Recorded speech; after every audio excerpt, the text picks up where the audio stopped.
India's neighbours. इस chapter में हम लोग भारत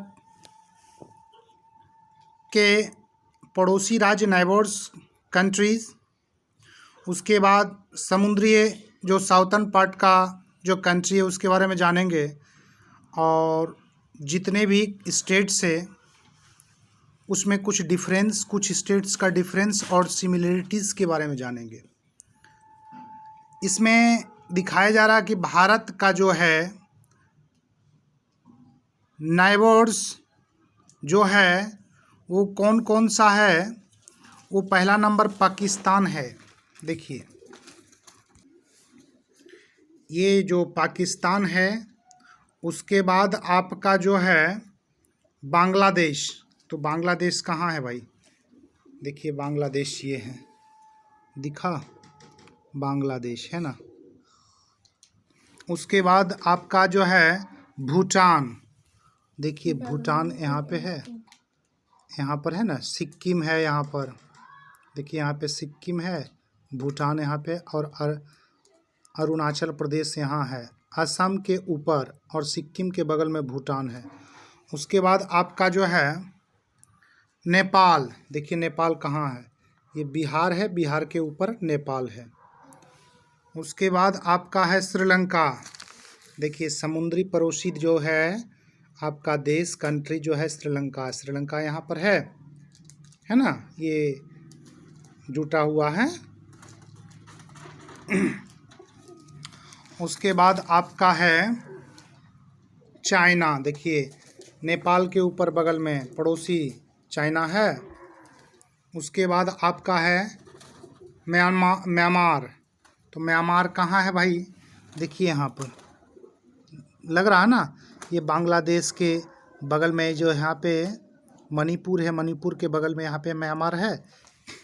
चलिए ये 7 गो जो है ये नाइबरिंग कंट्री हो गया। कौन कौन हो गया था? पाकिस्तान, बांग्लादेश, भूटान, नेपाल, श्रीलंका, चाइना और एंड म्यांमार हो गया। ठीक है। उसके बाद आपका जो नाइबर्स जो है कंट्री है 7 के अलावा जो है आपका अफगानिस्तान है और मालदीव्स है। ठीक है।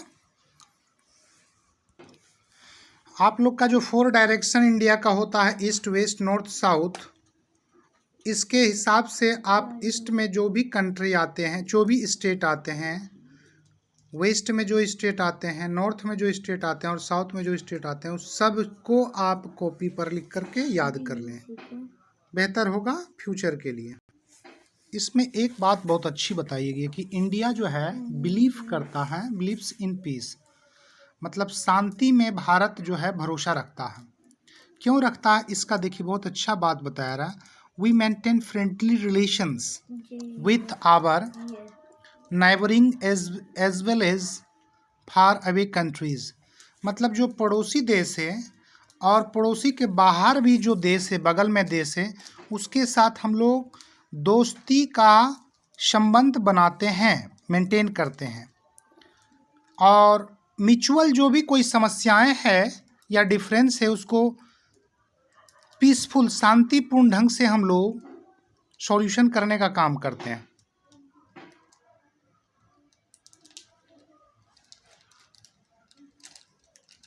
और ये हमारा एनिशियन प्राचीन काल से चलता आ रहा है।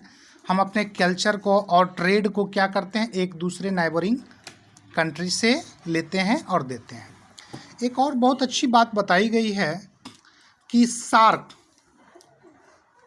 एक ऑर्गेनाइजेशन है जो इकोनॉमिक और पॉलिटिकल ऑर्गेनाइजेशन है। इससे समस्याओं से संबंधित बातें होती है इसमें और सॉल्यूशन होता है। ये हमारा सार्क का जो है 8 गो कंट्रीज़ है, इसका पार्ट है।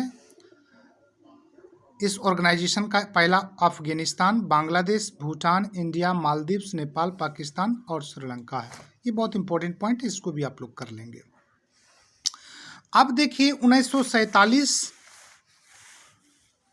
के बाद जो है यानी तक, मतलब 1947 में जब भारत और पाकिस्तान के बीच जो बाउंड्री लाइन खींचा गया, उस बाउंड्री लाइन में एक पाकिस्तान और दूसरा जो इंडिया बना, उसमें कुछ सिमिलरिटीज़ है और कुछ डिफरेंसेस भी है। तो सिमिलरिटीज़ क्या है? पाकिस्तान में हिंदी और उर्दू बोला जाता है, और आपका इंडिया में भी वही बोला जाता है। और सिमिलरिटीज़ से ये आपका सिमिलरिटी था। डिफरेंसेस क्या था? ये लेफ़्ट टू राइट, इसकी जो लिपि होती है ना, Hindi is written from left to right in Devanagari script, मतलब लिपि में लिखा जाता है। और ये क्या है? उर्दू जो होता है राइट टू लेफ़्ट लिखा जाता है, और इसका जो स्क्रिप्ट है वो नस्तालिग जिसको बोलते हैं में लिखा जाता है। लेकिन बहुत अच्छी बात है कि हिंदी और संस्कृत का उद्गम जो है संस्कृत ही है।